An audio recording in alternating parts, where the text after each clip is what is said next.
Assalamualaikum warahmatullahi wabarakatuh. Bismillahirrahmanirrahim. Ashhadu an la ilaha illallah wa ashhadu anna Muhammadar Rasulullah. Allahumma salli ala sayyidina Muhammad wa ala ali sayyidina Muhammad. Rabbi israh li sadri wa yassir li amri wahlul 'uqdatam min lisani yafqahu qawli. Amin. Bismillahirrahmanirrahim. Salam hormatku, salam ta'zimku buat para sahabat-sahabatku tercinta, baik yang ada di dalam ataupun yang ada di luar negeri. Semoga kita semua senantiasa di dalam lindungan Allah Subhanahu wa ta'ala. Amin ya rabbal alamin. Sebelum kita awali, marilah kita gemahkan di dalam nyawa, di dalam jiwa, di dalam hati, di dalam roh, dan di dalam kehidupan ini dengan kalimah-kalimah thayyibah. Subhanallah walhamdulillah wa la ilaha illallah wallahu akbar wa la hawla wa la quwwata illa billahil aliyil azim. Sadaqallahul azim. Pada kali ini kami akan membuat judul, yakni di mana Allah atau Allah di mana. Sebelum kita lanjutkan, marilah kita perdengarkan dahulu pendapat-pendapat ahli atau para ulama-ulama kita. Marilah kita perdengarkan. Rabbana atina, ya, karena bisa di mana-mana.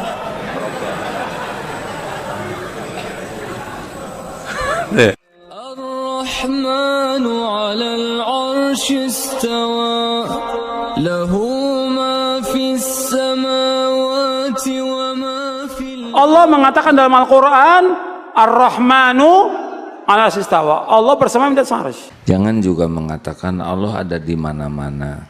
Kurang tepat. Kalau ditanya Allah ada di mana, maka Allah bersemayam di atas arsy. Sudah begitu saja. Sampai Nabi bertanya kepada budak, Aina Allah, di mana Allah? Jawab fis sama, di atas langit. Di atas langit artinya di atas langit. Yang ketujuh, di atas sidr, di atas arsy Allah itu. Wa man ana, siapa aku? Anta Rasulullah, engkau Rasulullah. Kata Nabi SAW, a'tiqha fa innaha mu'minah. Merdekakan dia karena dia seorang mukminah. Dia yang menyebut Ar-Rahmanu 'alal 'arsy istawa. Ar-Rahman beristiwa di arsy. Wa huwa ma'akum aina ma kuntum. Allah tu bersama kamu di mana saja kamu berada. Ilmu Allah. Tak boleh kata Allah di mana-mana. Kita masuk tandas, dia takkan kata Allah dalam tandas. Berarti melazimkan Allah berada di tempat-tempat yang kotor, Allah berada di tubuh-tubuh manusia yang hina, Allah berada di tempat orang yang tukang bermaksiat, ya. Allah berada di hal-hal yang tercela, maka ini melazimkan pencelaan terhadap Allah Subhanahu wa taala. Abu Bakar radhiyallahu anhu, begitu Rasul kita SAW meninggal dunia dan berkhutbah di masjid, Abu Bakar mengatakan, "Man kana ya'budu Muhammadan fa inna Muhammadan qad mat." Barang siapa di antara kalian yang beribadah menyembah Muhammad, maka Muhammad telah wafat. Wa man kana minkum ya'budullah.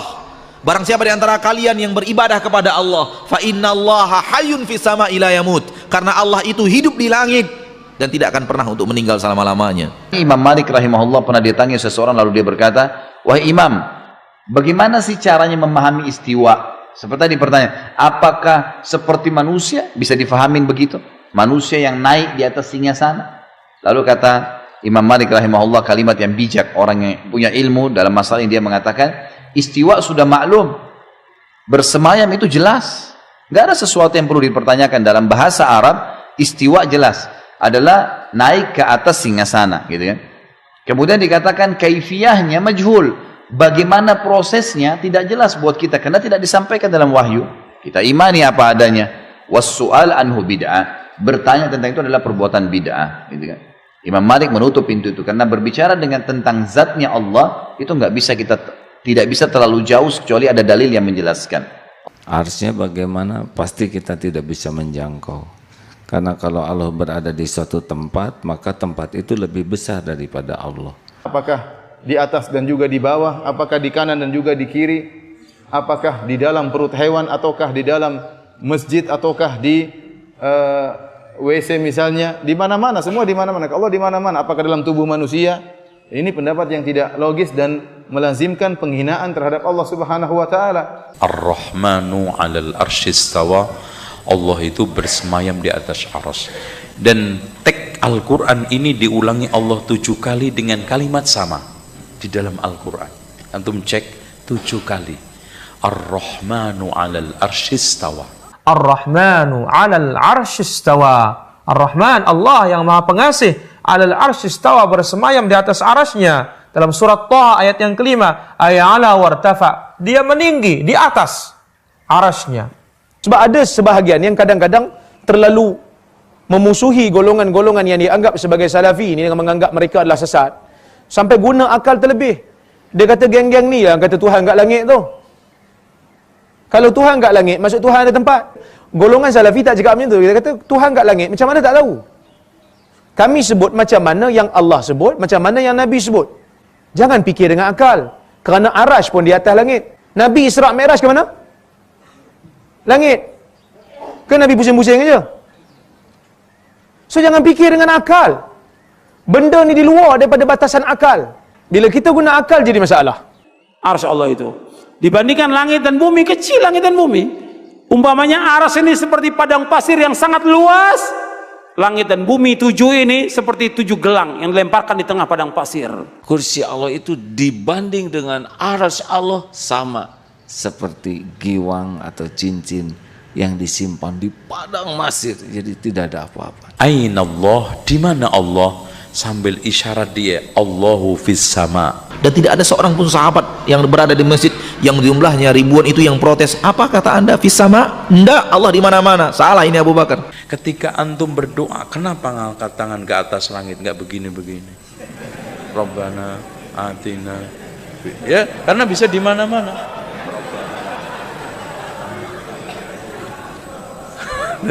Iya kan? Ya, di mana-mana bisa aja. Rabbana atina fid dunya hasanah. Subhanallah. Bila orang nak berdoa, dia tak pergi doa kot lubang tiang di mana-mana ada. Dengan sendirinya dia mengangkat tangan. Ulu Allah Jalla wa Ala. Subhana rabbiyal a'la.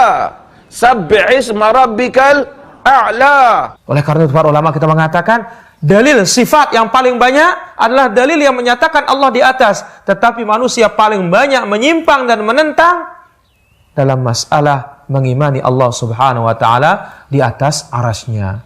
Brother, nowhere in the Quran is it mentioned that God exists everywhere. Nowhere, brother. Nowhere in the Quran is it mentioned God exists everywhere. I am aware there is a misconception amongst many Muslims who assume God exists everywhere. Nowhere does the Quran say God exists everywhere. The Quran says Allah is on the arsh. There's a hadith where a lady approached the Prophet, asked her, where is God? She said, point on top. God said she has iman, she has faith.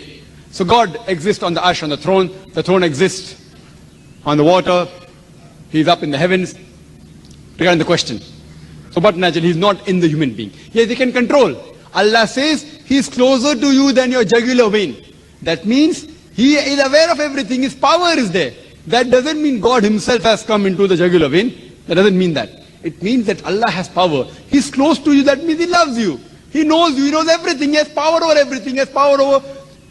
Not even a leaf can fall without the permission of Allah Subhanahu wa ta'ala. Kita sudah cukup apa yang dikatakan dalam Al-Quran.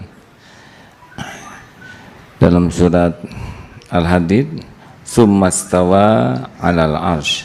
kemudian dia bersemayam di atas arsy. السماوات والأرض في 6 أيام ثم استوى على العرش. Nah, terus tapi Bib, ya Ustadz, nah ini orang pada nanya Allah di mana, terus gimana ini? Kalau mau jawab gimana nih, Allah di mana, Allah di mana, orang pada nanya ini Ustadz. Terus jawabannya gimana? Kan tetap harus dijawab. Kelihatannya ini para kiai sama habaib mungkin bodoh kali ya, jadi nggak bisa jawab. Maka pakai ngomong, udah jangan mikir Allah, jangan mikir Allah. Itu bukan jawaban Ustadz ini. Para habaib dan para kiai itu ngati-hati gitu loh. Biar orang itu nggak diajak berpikir tentang Allah, karena nggak ada manfaatnya, ada hancur nanti.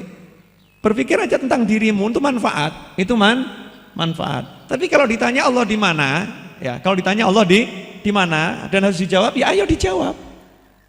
Ayo dijawab. Lah kira-kira yang punya kapasitas jawab Allah di mana siapa?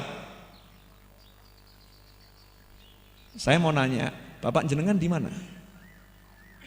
Yang bisa jawab yang jenengan tuh. Ayahmu di mana? Yang bisa jawab siapa? Ya anaknya atau keluarganya, betul kan? Nah, sekarang kalau nanya Allah di mana, yang punya informasi paling tepat Allah di mana siapa? Ya Allah itu sendiri. Betul kan? Yang bisa jawab ya Allah itu sendiri. Kira-kira Allah udah jawab belum Allah di mana? Masa Tuhan nggak menunjukkan keberadaannya? Ya masa Tuhan nggak jelas? Masa Tuhan nggak cetha? Ya nggak mungkin. Pasti Allah jelas, pasti Allah cetha welo. Jadi, nah, terus jawabannya apa?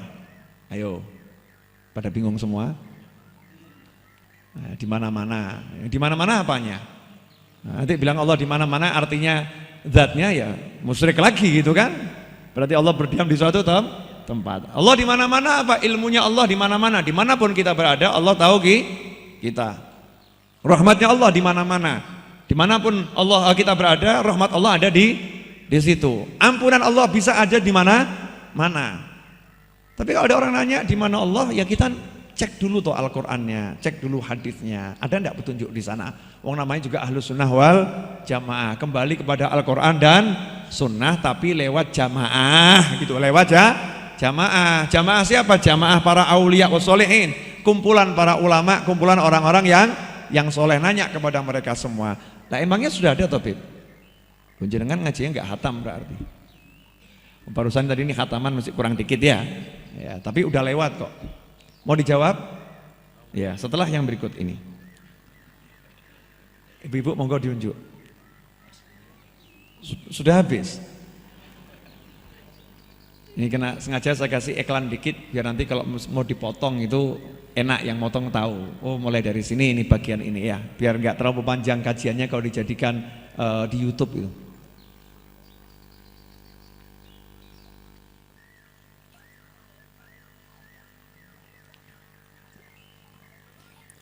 Kira-kira ya, sahabat pernah enggak ya nanya Allah di mana?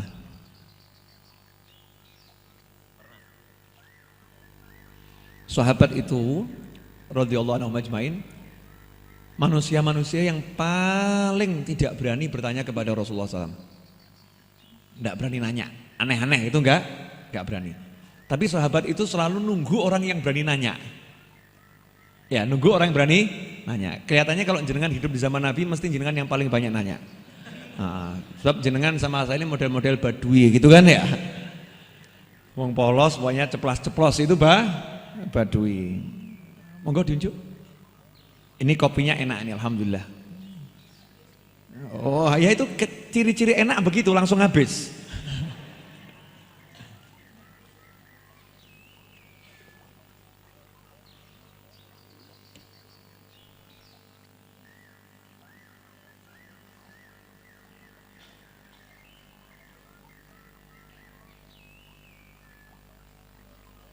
Allah di mana? Di mana Allah? Suatu hari ini nanti cek kitab tafsir. Cek kitab tafsir mau Qurtubi, mau Ibnu Katsir, mau Baghawi, kitab tafsir manapun dicek. Ya, dicek kitab tafsir. Suatu ketika ada sekelompok sahabat dan terutama dari orang-orang Badui dari pedalaman datang menemui Rasulullah SAW dan bertanya, Aina Rabbuna? Aina Rabbuna? Ya Rasulullah, di mana Tuhan kami ini? Tuhan kami ini di mana? Tuhan kita ini di mana? Di mana? Allah tuh di mana itu? Pernah nanya. Dalam riwayat yang lain seorang Badui datang dan mengatakan, ya Rasulullah, Ambai Tuhan kita itu, Allah itu dekat, qarib, sehingga kita kalau doa berbisik cukup didengar olehnya, atau jauh sehingga kalau doa harus teriak. Ya, jadi ada dua hadis. Yang pertama nanya Allah di mana? Yang kedua nanya Allah itu jauh atau dekat. Intinya kan Allah ada di mana. Nah, Rasulullah SAW jawab enggak? Jawab enggak kira-kira? Ya Rasul enggak langsung jawab. Rasulullah SAW enggak langsung jawab, diam. Karena wa ma yantiqu anil hawa. Kanjeng Nabi SAW itu enggak pernah ngomong dari hawa nafsunya. Kalau ngomong tuh tunggu perintah langit dulu. Jawab, diam ya diam. Ya, jawab, diam ya.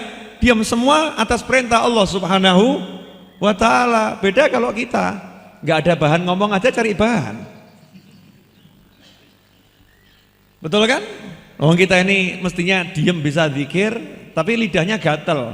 Lidah ini gatel. Kalau nggak ngomong rasanya nggak enak. Jadi ketika diem-dieman semua ini mestinya bisa zikir, akhirnya cari bahan. Ayo toh kita bahan apa yuk? Buat ngobrol biar seru. Cari bahan. Rasulullah SAW yantiqu anil hawa, tidak pernah berbicara dari hawa nafsunya, kecuali itu wahyu yang diwahyukan oleh Allah Subhanahu wa ta'ala. Makanya semua ucapan Nabi SAW itu adalah ilmu. Karena Rasul kalau ngomong, kalau enggak Al-Quran, ya itu jadi hadits. Yang hadits itu juga dari Allah Subhanahu Wa Taala, bukan dari hawa nafsunya. Jelas ini? Diamlah Rasulullah SAW. Kanjeng Nabi SAW diam, kemudian tidak lama jawab. Jawabnya apa? Turun wahyu. Berarti yang jawab siapa? Yang jawab siapa? Allah. Turun wahyu. Bagaimana bunyi wahyunya? Surat Al-Baqarah ayat 186. Surat Al-Baqarah ayat 186. Di mana Allah mewahyukan wa idza sa'alaka ibadi anni. Jika hamba-hambaku ibadi sa'alaka ibadi. Jika hamba-hambaku bertanya kepadamu wahai Nabi SAW. Ini kan lagi nanya sama Nabi, aina Rabbuna? Di mana Tuhan kami? Di mana Tuhan kami? Ini nanya sama Rasulullah SAW, di mana Tuhan kami? Di mana Tuhan kami? Ya, Allah yang jawab idza salaka ibadi anni, jika hamba-hambaku bertanya kepadamu tentang aku, di mana aku? Apakah Allah mengatakan sampaikan kepada mereka semua, aku ada di langit. Sampaikan pada mereka semua, aku ada di arsy. Apakah Allah menyatakan seperti itu? Tidak. Mestinya kan kalau Allah mau jawab, Allah di langit, Allah bilang, sampaikan pada yang nanya itu, wahai Muhammad SAW, wahai Rasulullah, wahai Rasulku, wahai Nabiku, kepada hamba-hambaku semua yang nanya tentang aku, sampaikan pada mereka semua, aku ada di langit. Apakah begitu? Sampaikan pada mereka semua, aku ada di arsy. Apakah begitu? Tidak. Ternyata Allah menyatakan wa idza salaka ibadi anni fa inni qarib, sungguh aku itu maha dekat. Ujibu da'watad da'i idza da'an falyastajibu li wal yu'minu bi la'allahum yarshudun. Justru Allah mengarahkan, jangan mikir aku ada di mana. Gitu kan ya? Jangan mikir aku ada di mana, aku dekat dengan kamu, aku tidak jauh, dekat sekali Allah. Jadi kalau ada orang nanya Allah ada di mana, jawabannya Allah dekat. Allah ada dekat. Dengan Allah dekat itu kita nggak diajak mikir tentang Allah, tapi mikir tentang bagaimana kita kepada Allah Subhanahu Wa Taala. Ya udah, Allah tuh dekat sama kamu, jadi kamu hati-hati. Allah tuh lihat kamu loh, hati-hati. Allah dengar kamu loh, hati-hati. Ya sekarang kalau kamu udah tahu Allahnya dekat, ya udah kamu nggak usah bingung. Minta tinggal ngomong, pengen tinggal ngucap. Ya, rasakan tuh kedekatan Allah, rahmatnya dekat, sayangnya dekat. Allah tidak jauh. Nah kalau udah tahu begitu kan enak, nggak usah mikir lagi Allah di langit apa di mana ya. Jadi Allah di mana? Dekat. Nah, dekat di mana? Pokoknya dekat. Allahnya dekat. Jangan diajak di mana. Buang itu kalimat itu ya. Jangan mau diajak mikir Allah berdiam atau bertempat di suatu tempat. Kalau ditanya Allah di mana? Allah dekat. Allahnya dekat. Hadirin yang dimuliakan Allah Subhanahu wa taala.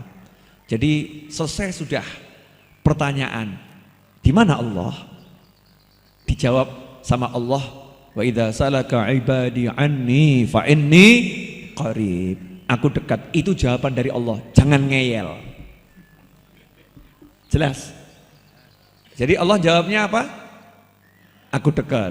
Jangan ngeyel. Jangan bilang Allah di arsy, Allah di langit. Ya. Bahkan mengatakan Allah tuh nggak ada di mana-mana. Allah tuh di langit. Loh, aneh kan ya? Ini bener loh ini. Jangan kalau lihat televisi ada loh yang begitu ngomongnya. Mau saya lihat sendiri kok. Jangan ngomong tuh ya sama anak-anak TK, SD itu suka tuh kita ngomong sama anak-anak TK. Anak-anak, Allah itu ada di mana-mana. Jangan begitu, salah. Bilang sama mereka semua, Allah tuh nggak ada di mana-mana, Allah adanya di langit. Ngawurmu tuh ya. Dengan kalimat ini, dengan membandingkan Allah tidak ada di mana-mana, Allah ada di langit, berarti secara tidak langsung menyatakan Allah berdiam di suatu tempat. Kan begitu. Tapi dengan mengatakan Allah itu ada di mana-mana, artinya Allah dekat sama kamu dimanapun kamu berada. Bukan fisiknya Allah, bukan zatnya Allah, tapi pengawasannya Allah, kekuasaannya Allah, rahmatnya Allah, sayangnya Allah. Itu sangat dekat dengan kamu. Nggak ada jarak antara kamu dengan Allah. Allah nggak ada pengawalnya, Allah nggak ada penjaga pintunya, Allah nggak ada jam besuknya. Mau ketemu Allah jam berapa ya? Kantornya buka jam berapa? Nggak ada jam kantor buat Allah. Dekat sekali. Kira-kira dekatnya seberapa? Lebih dekat hablil warid. Dari urat nadimu Allah lebih dekat lagi. Urat nadi itu nyawa. Nyawa kita dengan kita itu kan lengket. Nyawa kita dengan kita lengket. Allah lebih dekat daripada nyawamu gitu. Sama ruh kita lebih dekat Allah Subhanahu wa ta'ala. Kamu dengan dirimu masih ada batas. Kita dengan diri kita masih ada jarak. Banyak orang yang nggak mengenal dirinya sendiri loh. Antara kita dengan diri kita masih ada jarak. Antara kita dengan Allah nggak ada jaraknya. Buktinya begitu kita sebut Allah langsung nyambung. Nggak ada jarak. Nyebut Allah langsung nyambung. Nggak ada jarak karena Maha Suci Allah dari diberi jarak. Maha Suci Allah dari dibatasi oleh waktu. Makanya Rasul berpesan SAW, jangan pernah berpikir tentang Allah, berpikirlah tentang ciptaan Allah Subhanahu wa ta'ala. Alhamdulillahirabbil alamin.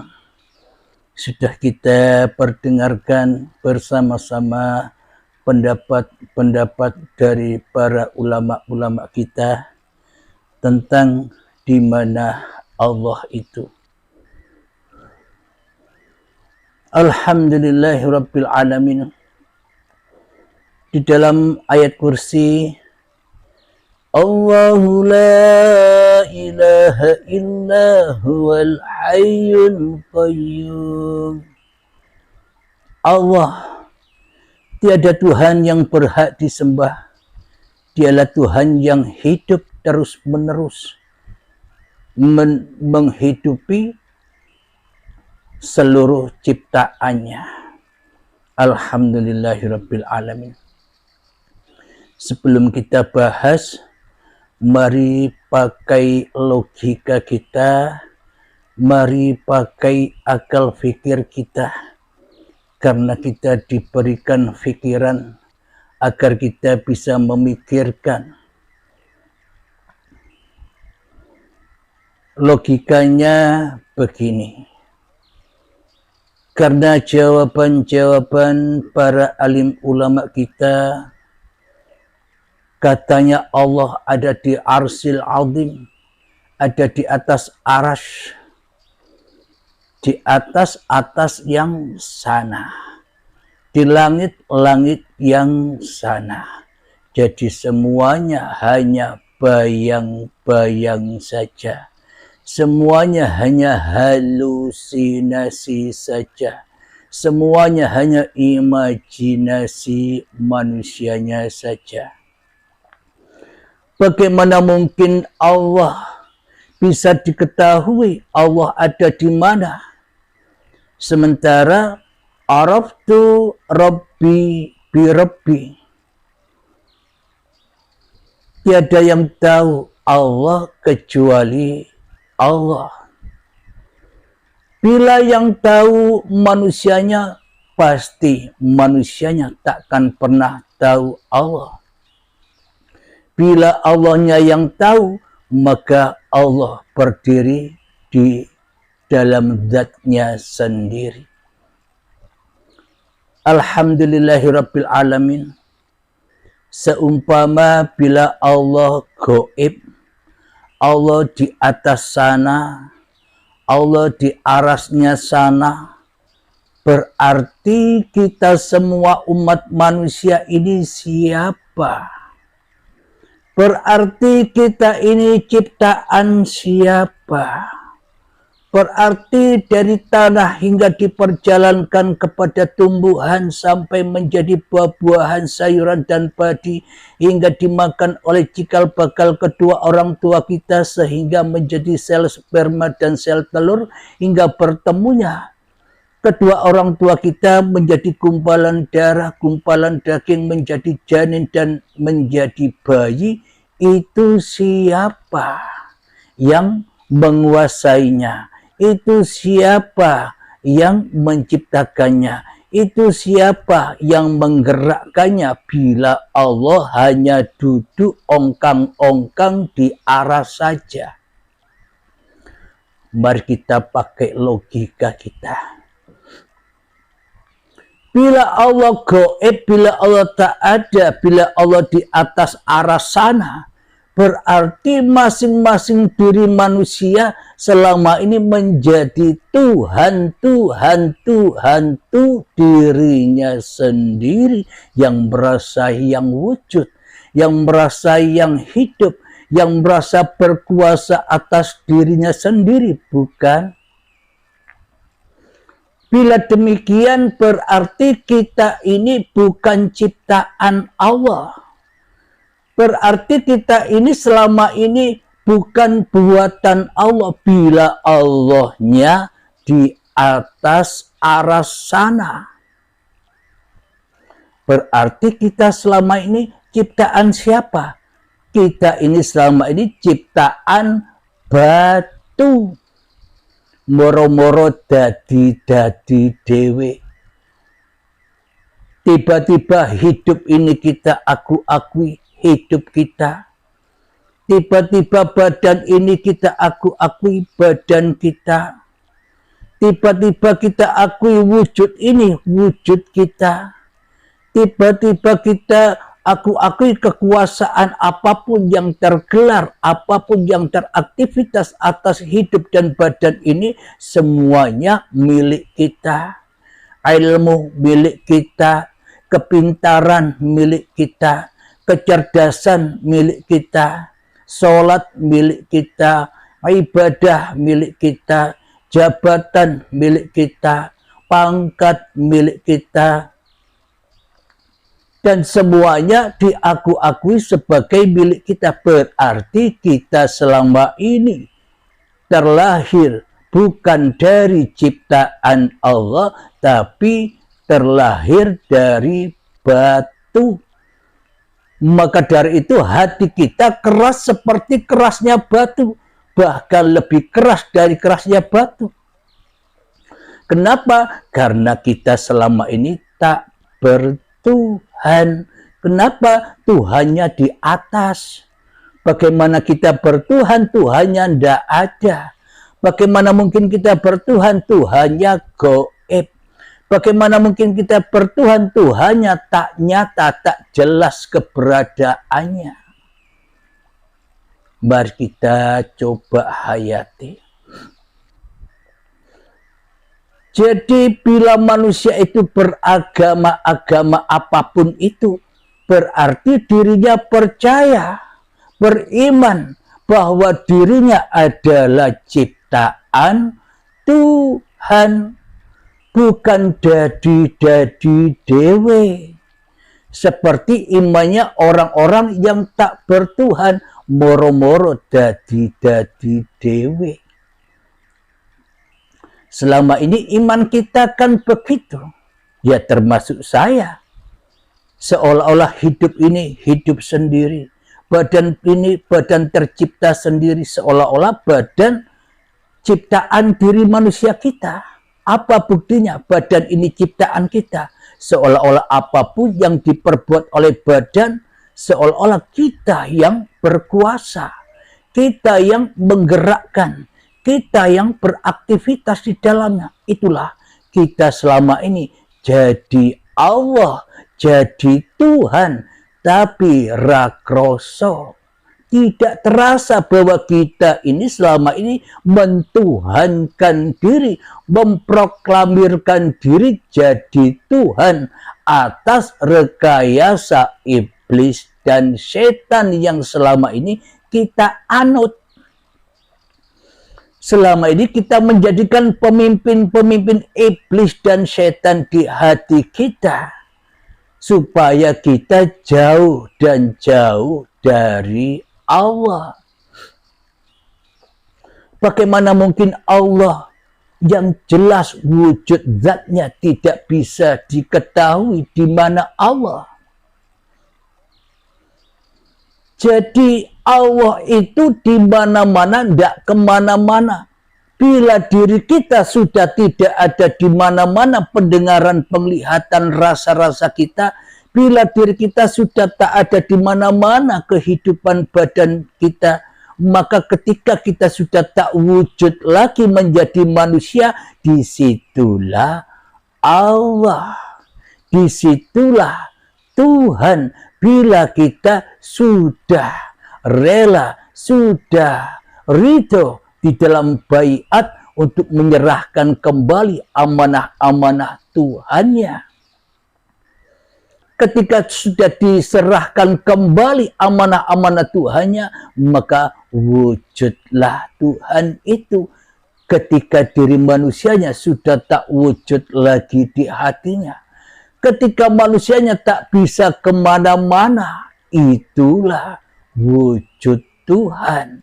Maka ketika Tuhan mulai yang wujud, kau arahkan kemanapun pandanganmu, kau arahkan kemanapun pendengaranmu, ya disitulah Tuhan itu. Berarti araftu Rabbi bi Rabbi. Aku mengenal Tuhanku dengan Tuhanku. Syaratnya jangan jadi Tuhan lagi di dalam hatimu. Jangan merasa wujud lagi dirimu di hatimu. Jangan merasa hidup lagi dirimu di hatimu. Dan jangan merasa berkuasa lagi dirimu di hatimu. Itulah Allah. Jadi bila manusianya masih terwujud, akalnya masih terwujud, maka tak akan pernah bisa menjawab di mana Allah, karena masih ada setannya yang menyesatkannya.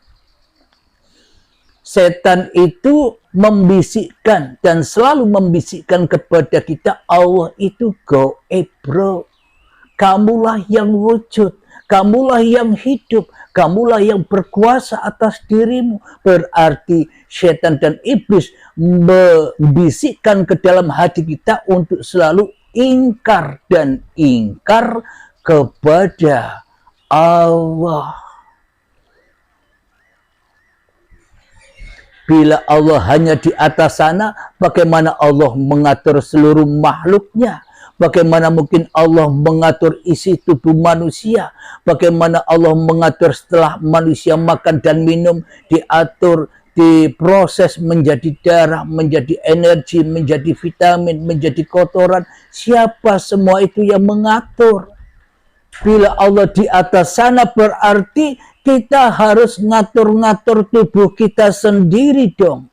setelah kita makan, setelah kita minum, maka masukkan kedua tangan kita lalu mengobrak-abrik isi apa yang sudah kita makan dan minum, kita proses jadi tenaga, jadi energi, jadi vitamin, jadi kotoran dan sebagainya, jadi darah, dan kita sendiri yang mengedarkan darah di seluruh tubuh kita. Apa memang begitu? Lalu di manakah Allah itu? Bila Allah tak bisa berbuat apa-apa kepada diri kita, berarti buat apa kita menyembah Allah? Buat apa manusia mencari Tuhan? Bila Tuhannya saja tidak diadakan, tidak diwujudkan, tidak dinyatakan di dalam hatinya. Kita selama ini lebih mementingkan diri kita sendiri, kita lebih melihat, kita hanya menyaksikan kewujudan diri kita sendiri, kita hanya menyaksikan kehidupan kita sendiri, kita hanya menyaksikan kekuasaan kita sendiri. Mana mungkin kita bisa menyaksikan Tuhan?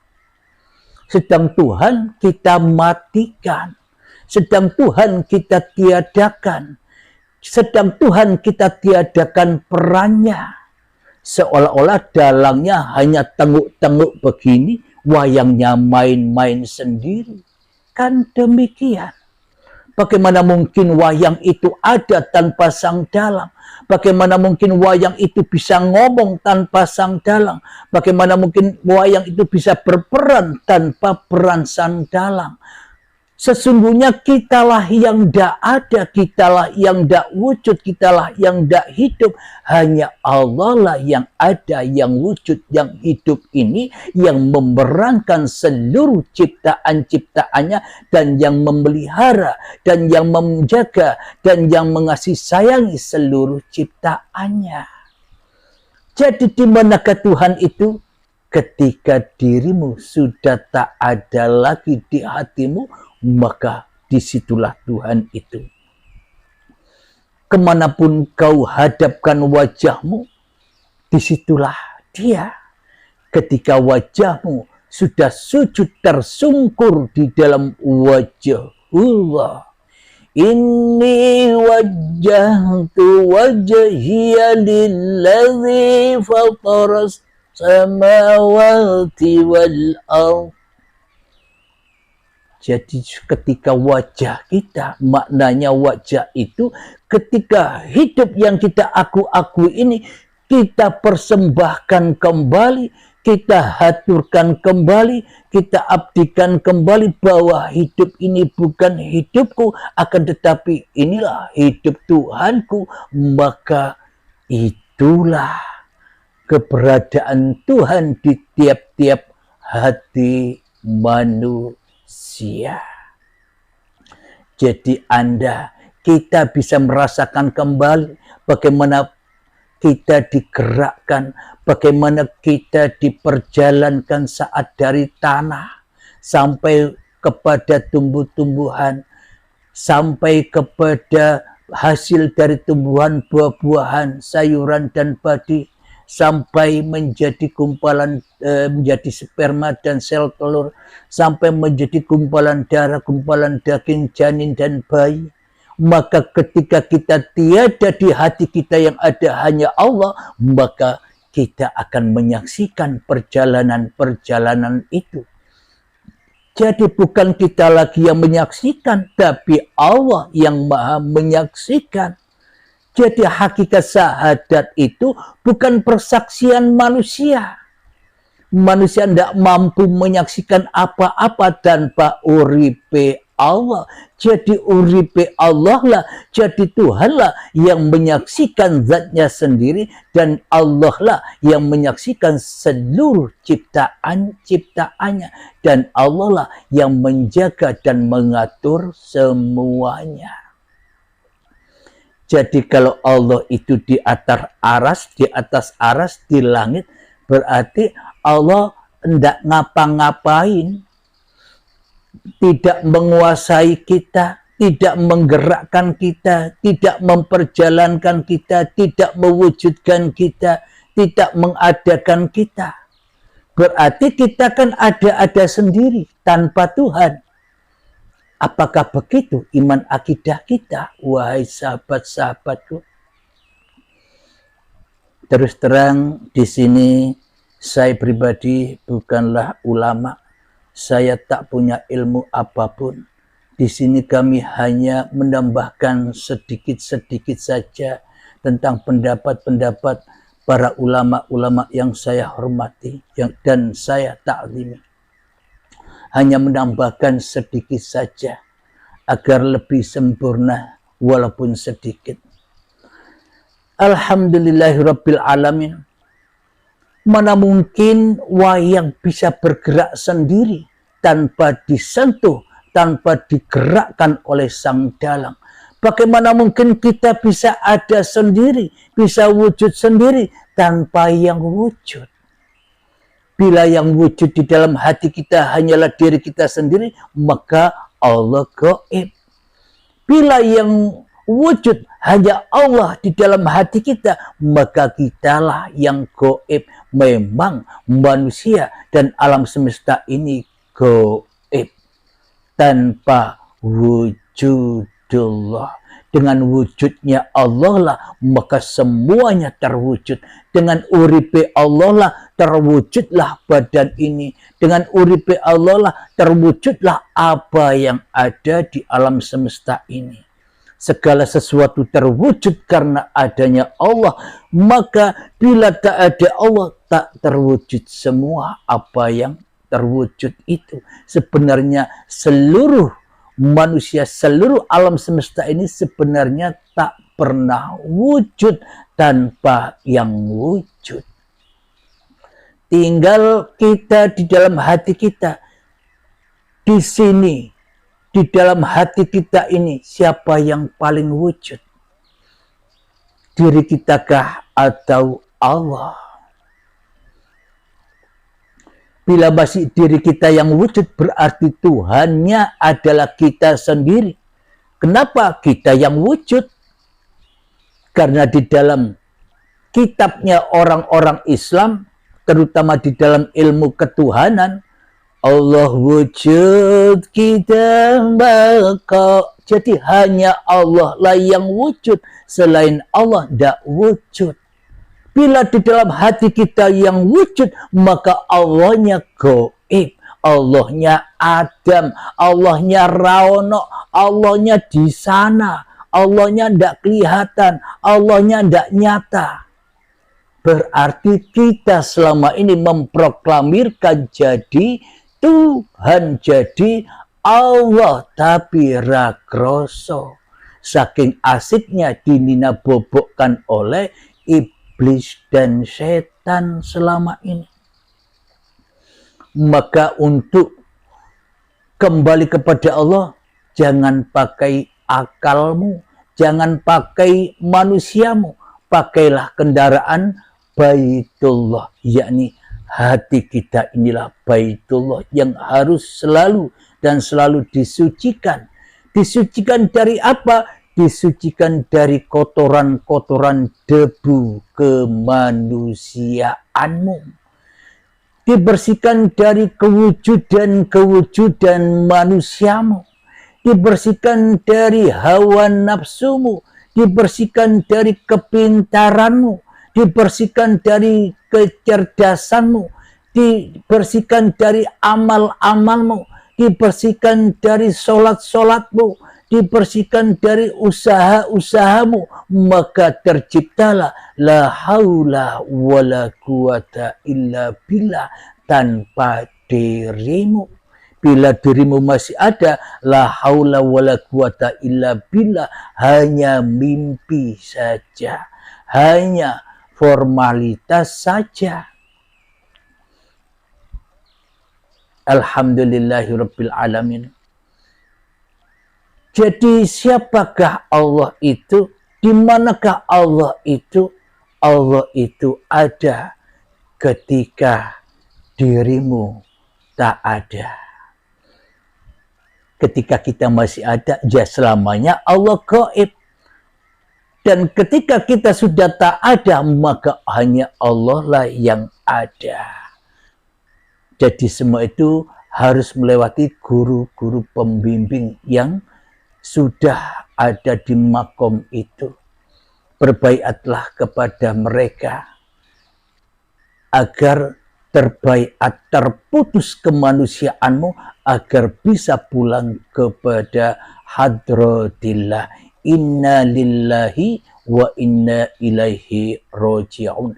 Disitulah Allah berada. Ketika kita sudah tak ada di mana-mana lagi. Alhamdulillahirabbil alamin. Allahumma salli ala sayyidina Muhammad wa asghili zalimin bi zalimin wa akhrijna min bainihim salimin wa ala alihi wa sahbihi ajma'in. Alhamdulillah rabbil alamin. Allahumma ya qadiyal hajat, Allahumma ya mujibad da'wat, Allahumma ya rafi'ad darajat, Allahumma ya muhillal muskilat, Allahumma ya syafiyal amrat, Allahumma ya kafiyal muhimmat, Allahumma ya dafi'al baliyat, Allahumma khtim lana bil iman, Allahumma khtim lana bil Islam. Rabbana atina fid dunya hasanah wa fil akhirati hasanah wa qina adzabannar. Wa sallallahu ala sayyidina Muhammad wa ala alihi wa sahbihi wa sallam. Walhamdulillahi rabbil alamin. Akhir kalam. Assalamualaikum warahmatullahi wabarakatuh.